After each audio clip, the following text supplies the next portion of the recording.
Fabiano Dage, prazer falar com o amigo mais uma vez. Primeiramente, parabéns pela grande vitória em Caxias do Sul, a superação, né? Foi o Brasil da raça, né? Em Caxias do Sul, no meu entender. Eu quero saber, depois daquele jogo, tu conseguiu agora aquela engrenagem de partidos oficiais, a sequência principalmente de jogos, tu conseguiu agora ter pelo menos um time ideal do Brasil nesse momento, Fabiano? Bom dia. Eu não sei te dizer se é assim que a gente tem que afirmar que é um time ideal, mas eu acredito que o resultado foi muito expressivo, né? É um resultado muito importante. A consistência, a superação, a entrega de todos, isso a gente já vinha vendo, e é claro que é importante, é uma identificação com o símbolo do Brasil, e por isso que a gente valorizou demais a vitória, né? Mas dizer que é o ideal, eu ainda acredito que o Brasil tem que melhorar muito para chegar num ideal, e é uma evolução constante, a gente tem que continuar crescendo, dedicando, humildade, né? A gente conseguiu uma vitória. O campeonato é um campeonato curto. É importante a gente ter consistência, passa confiança. E aqui é evidente que pela maneira que a gente vê o futebol, a gente que eu digo o todo, né? A gente apenas vê o resultado. Infelizmente. A gente quer uma equipe que trabalhe 40 dias e que esteja pronta, e que seja ideal, e que seja definido. E não vai acontecer isso nem aqui, nem no São Paulo, nem no Palmeiras, nem no Grêmio. Então, para mim, primeira coisa que eu tenho em relação a isso assim, eu espero que eu não tenha apenas 11 jogadores, nunca. Para dizer que esse é o time, se eu faltar uma, para mim, o que eu vejo hoje no Brasil é que a gente tem boas peças para fazer diversas situações e manter um padrão. Isso eu estou contente, que eu vejo que vem confirmando, e eu acredito que essa vitória pode dar um pouquinho mais de tranquilidade para todo mundo trabalhar até amanhã. Ele tem que vencer novamente, né? E aí sim a gente vai, por exemplo, respirar um pouco, mas a partida de amanhã ela é muito importante, né? Ela é tão importante quanto as outras. Eu sempre digo isso, a próxima é a mais importante. E a gente precisa fazer mais um resultado. Bom, o Gabriel foi o destaque da partida. Pelo menos 7 defesas importantes. Mas isso aí também traz um lado que preocupa, né? É o sistema defensivo, né, o Fabiano? A zaga não está conseguindo conter o ataque do adversário. Não sei se também isso aí te preocupou muito, apesar de ser o destaque, o Gabriel no gol.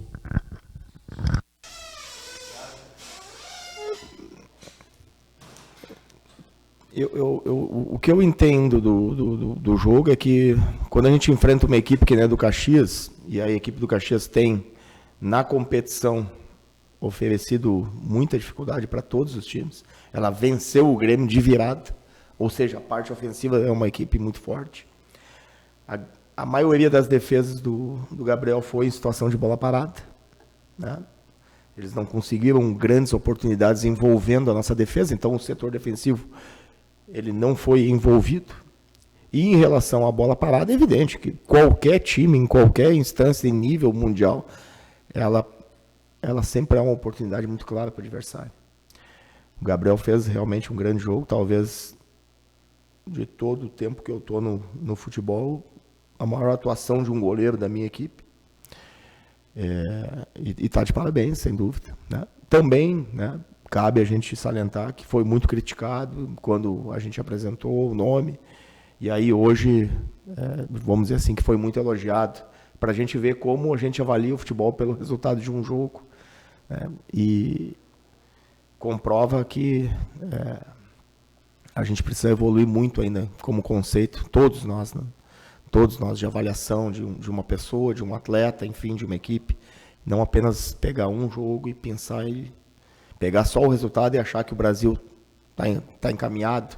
Está longe disso, né? A gente tem que trabalhar e trabalhar muito para ter uma equipe melhor. Fabiano, é um jogo... Bom dia, primeiramente, né? É um jogo diferente do jogo contra o Caxias, né?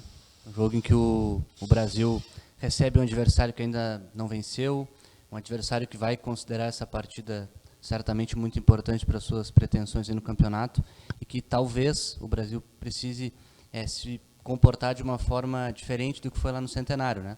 Eu queria saber se tu concorda com a ideia de que esse Brasil, esse elenco, é um time que se sente mais à vontade naquele cenário como foi lá em Caxias, precisando um pouco mais, com as linhas mais baixas, tendo mais espaço para explorar. O segundo gol de um contra-ataque muito bem feito, lá finalizado pelo Marcinho. E pergunto se tu concorda com isso e se tu acha que esse jogo de domingo pode exigir do teu time coisas que lá no Centenário o Brasil não precisou fazer pela circunstância para sair com a vitória de lá. Concordo discordando. Por quê? Porque lá no Centenário, quem teve as primeiras oportunidades fomos nós. Nós atacamos. Se eu não estou enganado, a primeira grande oportunidade do jogo foi do Marcinho. Né? Foi uma jogada do Jefinho, tocou pro JP, o JP tocou pro Robinho, o Robinho... O Marcinho teve a oportunidade de abrir o placar. A gente tomou a iniciativa. Aqui contra o Novo Hamburgo nós tivemos... Mas é claro, sobre essa lenda de jogar em contra-ataque, não tem um time no campeonato que não joga em contra-ataque. No Gaúcho, todos jogam. Todos. Não tem nenhum que não jogue em contra-ataque. Para mim, para falar bem a verdade para ti, eu só entendo que tem uma equipe no futebol mundial que eu acompanho, tenho acompanhado um pouco menos, que é o Manchester City, que joga com linha alta. Nenhuma outra. Em algum momento pode jogar. Mas, por exemplo, Flamengo, Fluminense, tu acha que é um time ofensivo? Ele vai jogar contra o Manchester City. Por que ele não encurralou o Manchester City? Não, ele chamou o Manchester City para dentro da área dele, tocava a bola dentro da área dele. O grande Fluminense do Diniz, com 8 jogadores dentro da pequena área tocando bola. Qual o conceito de ofensividade nisso? Para mim, nenhuma. Nenhuma. Né? Para mim, o único time realmente ofensivo que tem no futebol mundial, estou te falando, é o Manchester City. Talvez um ou outro ainda tenha alguma coisa. A grande maioria, o futebol brasileiro é totalmente joga defendendo, saindo em contra-ataque. O Brasil, em muitas Copas, o Inter, o Grêmio, tiveram resultados com times que se defendiam bem. Eu não consigo entender qual é o motivo das pessoas dizerem não, o nosso time agora vai ser ofensivo. E aí vai lá e tu olha o jogo, só se defende. Sinceramente, e a gente até pode fazer isso, eu te convido para fazer isso. Tu me mostrar, sem estar ao vivo aqui, a gente sentar aqui e conversar. Mostrar um jogo de um time que tu acha que é ofensivo e eu entender qual a ofensividade que tem nesse time.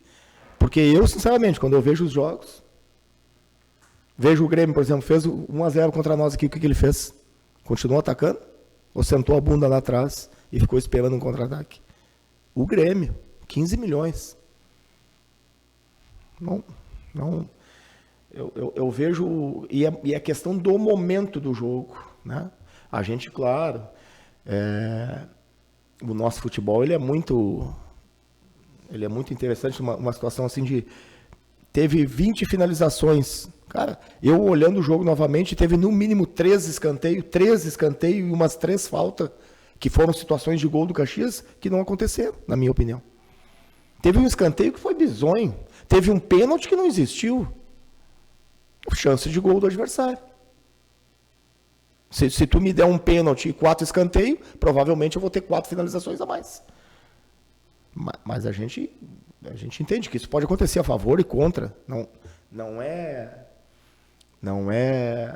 uma questão de ideia. Tu quer que um time esteja perdendo de 2-0 e se defenda ainda mais, no caso do Caxias? Não, ele vai partir para cima. Ele vai arriscar mais. E aí a gente teve que ter uma postura mais defensiva. E eu continuo dizendo, para mim, a gente deveria ter melhorado, deveria ter até evoluído já nessa questão de contra-ataque, para conseguir definir o jogo antes. Né? Para mim é uma evolução. Tu não vai da noite para o dia, não é com conversa, não é com 2 treinos que tu vai ter uma equipe melhor. É realmente com tempo, com jogos, com trabalho, mas essa questão de ofensividade, para mim, eu vou dizer para ti, eu questiono muito o que as pessoas acham que elas estão vendo. Essa é a minha resposta. Bom dia, professor. Primeiramente, queria te parabenizar, né, pela excelente vitória contra a equipe do Caxias. Ainda falando um pouco sobre essa questão de evolução, né, a gente pegando desde a primeira rodada, agora esses 4 jogos, a gente vê cada vez mais nítida nessa questão de evolução do sistema ofensivo como um todo. A gente teve mudanças, né, na escalação, né, jogadores, por exemplo, entrando o Mike, que já estava na equipe, mas que é um segundo volante que ataca muito mais, que tem um pouco mais de qualidade com a posse da bola. A gente vê o Marcinho entrando também, que consegue, né, fazer os 2 lados do campo muito bem, né, e ajudar muito ofensivamente, até mesmo nessa questão de transição.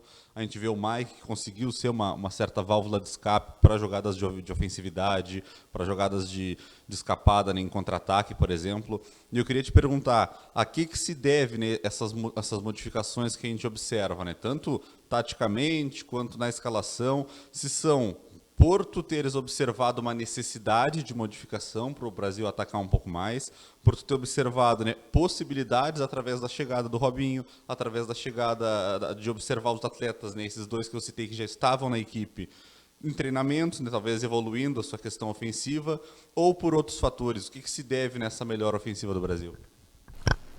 Eu entendo que é um todo daquilo que tu está falando, e é por isso que eu vou voltar ao comentário de antes. Quando tu monta um time, e eu vou dizer para ti daí, assim, que eu digo é a nossa comissão, e aí tem muitas pessoas envolvidas, a gente não tem uma ideia, por exemplo, 11 titulares, né? E aí tu bota para jogar e tu vai fazer aquilo ali. Tu tem uma ideia, tu testa um, tu coloca o outro, tu vê a resposta desse, tu vê esse com esse com esse. Aí tu diz assim, pô, mas teve 60 dias de pré-temporada, teve 4, 5 jogos, e para te ver como é pouco tempo. Por quê? Porque cada combinação, cada situação, cada erro de um jogo te dá uma ideia para te pensar uma coisa. Vamos defender, nós estamos defendendo bem, mas se a gente quer atacar um pouco melhor, temos que ter uma peça mais rápida nesse sentido. Não, nós estamos... mas daí o time fica vulnerável na bola aérea. Aí tu vai começar a juntar todas as ideias, pensa e vai testando. E vai colocando E aí o campeonato são 11 jogos, cara, é muito... Tu não tem chance de errar, por isso que a gente vive pensando no outro jogo. Tu não tem realmente construir uma equipe, para mim, se quem tem 40, 50, 60 jogos... Tá todo dia falando de reforços, de coisa. Tu imagina tu começar do zero um time. A dificuldade é essa, eu sinceramente. Então é testar e colocar e ver o jogo, e ver de novo, e ver o adversário, ver que ele tem uma característica diferente. Com essas peças aqui, tu vai enfrentar esses caras, ó, eles têm essa jogada aqui que é a principal. Mas se tu botar isso aqui lá, vai ser melhor para ti. E assim nós vamos conversando e trabalhando. É mais na questão de testar e ver a resposta, né? Aí também tem a casualidade de um jogador, por exemplo, se sentiu mal, entra o outro, vai bem. Pô, tu vai fazer o quê? Tu vai trocar, volta o outro. Não, deixa ele, vamos ver como é que ele vai sair. E eu entendo que nesse sentido, e é por isso que eu digo que uma equipe ideal, ela nem é bom tu ter. Se tu realmente tem um plantel, o bom é tu ter várias peças alternativas, enfim, tu ter todo mundo comprometido, motivado. Hoje tu tem 5 trocas. Isso para mim é um fator muito importante de um time ser vencedor ou não, porque para te manter uma intensidade, dificilmente um jogador joga 90 minutos. Então as trocas também são importantes, estarem dentro de um processo, dentro de uma ideia. Tu ter opções de tu iniciar com uma ideia e ter alternativas de trocar. Então tudo isso para mim é um contexto muito grande, muito amplo, né? Agora, um jogo interessante, né, Fabiano? O Brasil ainda buscando o seu entrosamento, já bem evoluído, no meu entender, contra um adversário que vestiu pesado. Uma folha, acho quase o dobro do Brasil, a folha do Santa Cruz. Como é que tu espera esse confronto aí? O Santa Cruz não conseguiu ainda engrenar o lanterna da competição, que todos estavam como Santa Cruz lá em cima do campeonato, e o Brasil lá embaixo, né? Essa a matemática de alguns. Como é que tu espera esse jogo aí, Fabiano? De um desesperado Santa Cruz contra o Chavante Pelotense aqui. Se tu vencer o jogo, tu praticamente entra no G4 do campeonato. A gente vencendo, a gente entra no G4, a gente perdendo, a gente provavelmente entra na zona de rebaixamento. Então, a igualdade, para mim, ela está muito clara na competição, e a gente tem batido nisso há muito tempo, né? O nível é muito igual. Então eu vou fazer só, recém falei ali com o Monassi. Caxias venceu o Grêmio venceu o Brasil venceu o Caxias. Então, nesse confronto aí tu vê que nós não estamos falando de Caxias e de Grêmio. O Santa Cruz não venceu ainda, mas o Santa Cruz, ele não venceu ainda, mas ele teve um jogo, perdeu um jogo pro Juventude, onde ele teve bons momentos na partida. Contra o Novo Hamburgo, para mim, ele fez um primeiro tempo bem superior ao Novo Hamburgo. Perdeu numa bola parada. Contra o Guarani, ele saiu perdendo, empatou e teve um pênalti no último lance, ou seja, teve a vitória nas mãos, né? E esse último jogo ele estava vencendo o jogo, teve um jogador expulso e aí não conseguiu segurar. Mas é um time que, a nível de experiência, ele é muito, muito rodado para lidar nessa situação. Então, para mim, eu não vejo desespero no Santa Cruz. Eu vejo uma equipe experiente que está num mau momento, mas que sabe lidar com isso. É diferente, por exemplo, eu digo, nesse reconhecer o nosso time, se tivesse nessa, eu estaria bem mais preocupado. Por quê? Porque é um time muito jovem. Eles não, eles têm bastante experiência para chegar e saber que estão numa situação ruim e como reverter. E uma vitória deles coloca eles de novo na briga. Então é jogo muito importante, para mim é muito decisivo para nós. A gente vai, onde que a gente vai ir para a tabela, tem que estar muito atento e muito concentrado. Fabiano, como tu lida com comentários e com opiniões, né? Porque desde a estreia, né, a torcida, até mesmo a imprensa, falou, enfim, o Brasil não tinha vencido, mas aí foi lá no Centenário, conseguiu uma vitória imponente. Como é que tu trabalha com os teus jogadores essa relação de que, de repente, o torcedor começou desconfiado, né, não tinha feito gols, aí foi lá, fez os gols, venceu, e se nota que também pode existir uma empolgação maior do torcedor por conta desse momento. Como trabalhar isso com os atletas para que não se vá de 8 a 80 tão rápido assim, de achar, olha, não é porque não vencemos antes que tinha muita coisa errada, e também não é porque vencemos agora que está tudo certo. Como trabalhar isso com esses jogadores? Até olhando aqui na véspera do jogo, né, na chegada aqui, tinha fila ali na central de sócios.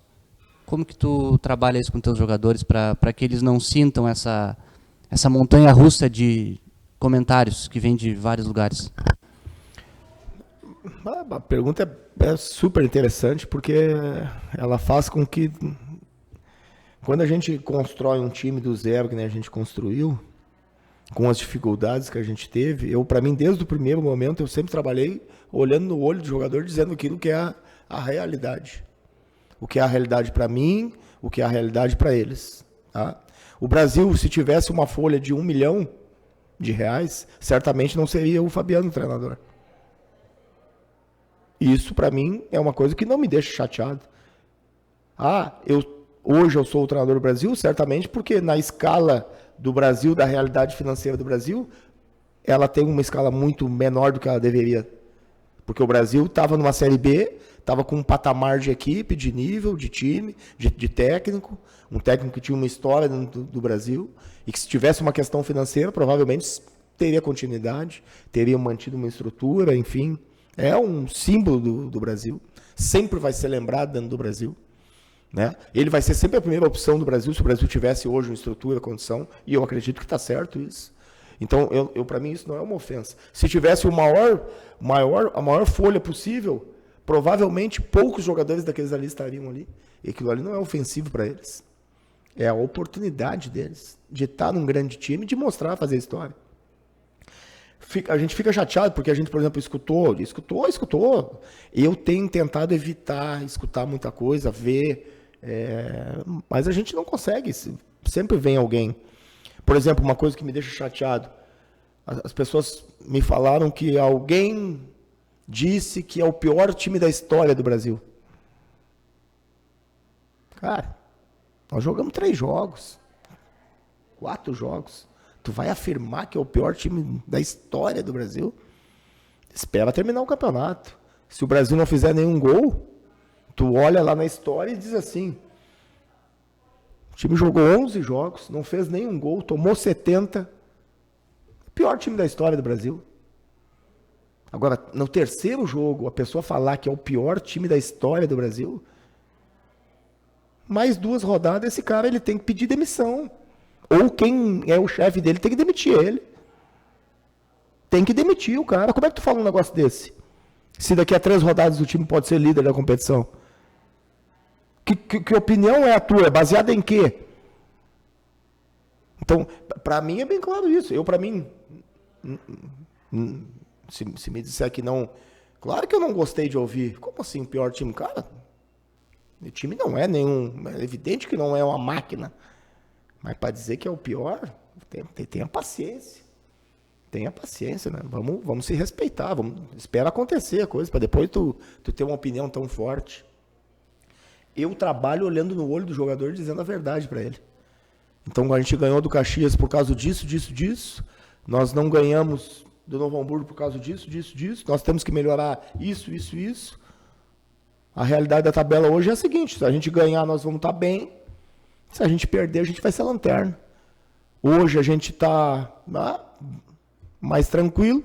Amanhã pode voltar o que estava semana passada aí. Todo mundo dizendo que é o pior time da história. Então é isso, é dizendo a verdade. É olhar no olho e dizendo o que pode acontecer. Bem claro. Professor, tu mesmo comentou, né, há pouco sobre as chances de gol que o Caxias teve, né, que principalmente em bola parada ou bola aérea, melhor dizendo, a equipe do Caxias chegou com grande perigo.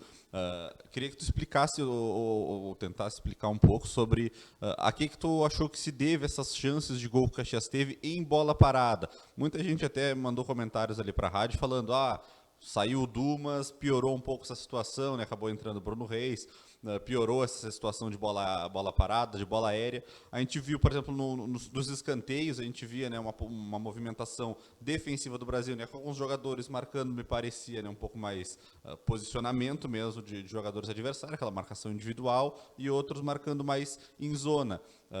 A que se deve esses posicionamentos e a que se aconteceu, né? Por quais motivos aconteceram tantas chances de gol do Caxias nessa questão de bola parada e de bola aérea, né? A gente via um volume muito grande de jogo para esse sentido. Se tu acha também que pode ser uma característica, né, da equipe do Caxias?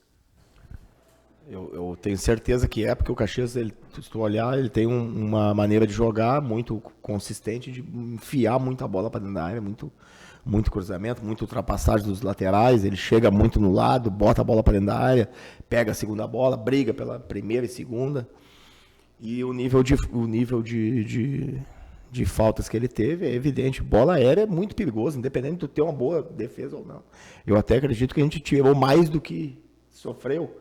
Mas, por exemplo, o segundo lance do jogo é praticamente um gol. O cara cabeceou sozinho e fez uma bola na trave. Então, se toma o gol ali, já é outro jogo, né? Bola parada, para mim, é um dos lances que na nossa competição, no cenário mundial, mas na nossa competição ela define muitos jogos. Muitos jogos. E aí, é claro, a melhor maneira de marcar é não fazer. Fazendo, eu acredito que é a questão de posicionamento e característica do jogador. Então, numa simples troca, por exemplo, a gente tinha Robinho, JP, Jefferson, a gente troca, a gente bota Robinho, Mike, Marcinho. Já são jogadores diferentes. Tu bota no posicionamento, mas não é a mesma característica. Então, na questão de bola aérea, eu entendo que as trocas enfraqueceram, né? Então, tu melhora de um lado, piora do outro. Enfim, tu pega um time que tem... O Caxias tem, no mínimo, 3 batedores diferenciados na questão de bola aérea, né? Isso, para mim, também é muito importante. E é um mérito do Gersinho, né? Um mérito do Caxias de ter escolhido jogadores que tenham qualidade nessa batida, diferenciada. É diferenciado. O Marcelo... Agora não estou lembrado do Thomas Bastos, que entrou, é um míssil para dentro da área. Então é muito difícil tu marcar, tu consegue minimizar, mas é difícil. Eu entendo que o Caxias é muito forte nessa questão e que a gente também errou em algumas situações.